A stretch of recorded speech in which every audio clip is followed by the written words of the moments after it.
वह अपनी तलवार निकालकर गर्जना करता है, दंभिकासुर बाहर आ और मेरा सामना कर। लखन की ललकार सुनकर दंभिकासुर गुफा से बाहर आता है और क्रोध में दहाड़ता है, कौन मूर्ख है जो मेरी शांति को भंग कर रहा है। भारी भरकम विशालकाय दानव को देख लखन के पूरे शरीर में सिरहन दौड़ गई। हिम्मत जुटाते हुए लखन बोला, हे दुष्ट राक्षस, मैं उस स्त्री का पति हूँ जिसे तू बलपूर्वक उठाकर लाया है। पूछ तेरे वो 7 सवाल, मैं जवाब देने के लिए तैयार हूँ। सवालों की बात सुन दंभिकासुर चौंक गया, फिर कुछ सोचकर बोला, ओ तो तू उस धूर्त साधु से मिलकर आया है, उसी ने तुझे मेरे रहस्य का पता बताया है। पर अब क्या फायदा, मैं तेरी फूल सी पत्नी को तो कच्चा ही निगल गया हूँ। क्या स्वादिष्ट मांस था उसका। दैत्य दंभिकासुर का इतना कहना था कि लखन अपना आपा खो बैठा और आगे बढ़कर पूरी ताकत के साथ तलवार से दैत्य पर वार किया। लेकिन जैसे ही उसकी तलवार दैत्य को छूती है, देवताओं के वरदान के कारण वो भी तुरंत पत्थर का बन जाता है। दैत्य दंभिकासुर छल कपट से झूठ बोलकर पत्थर का बना देता है।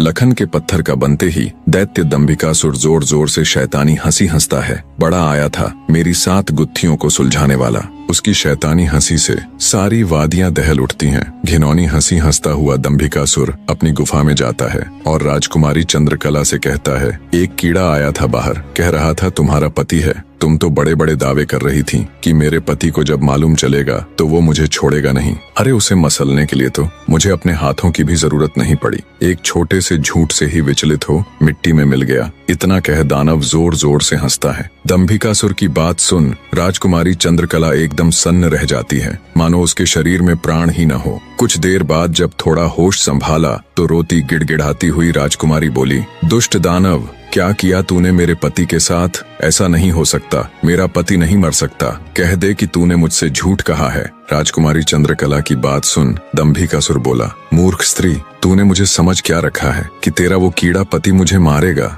अरे पागल औरत, मैं अमर हूँ, मेरा कोई कुछ नहीं बिगाड़ सकता। मुझे देवताओं से वरदान मिला है। इतना कह दंभिकासुर राजकुमारी के बिल्कुल पास जाकर बोला, अब तो तेरा पति भी नहीं रहा, अब तो मेरी बात मान ले। दानव की बात का कोई प्रतिवचन दिए बिना बेचारी राजकुमारी बेजान सी धरती पर गिर पड़ती है। उसकी आंखों से लगातार अश्रु बह रहे थे। उधर जब अपनी पत्नी को खोजने गया लखन कई दिनों तक घर नहीं लौटा तो उसके परिवार वाले अत्यंत चिंतित थे। लखन की माँ और उसकी भाभी का तो रो रो कर बुरा हाल था। लखन का बड़ा भाई महेंद्र भी गहरी चिंता में था। अंततः कुछ भी न सूझने पर महेंद्र अपने अनुज भाई लखन को खुद ढूंढने का निश्चय कर अपनी माता व पत्नी से आज्ञा ले घर से चल पड़ता है। बड़ा भाई महेंद्र लखन की खोज में जंगल में भटकते हुए उसी साधु की कुटिया पर जा पहुंचा। उसने महात्मा जी को प्रणाम किया और थोड़ी देर सुस्ताने के लिए वहीं साधु की कुटिया के बाहर बैठ गया।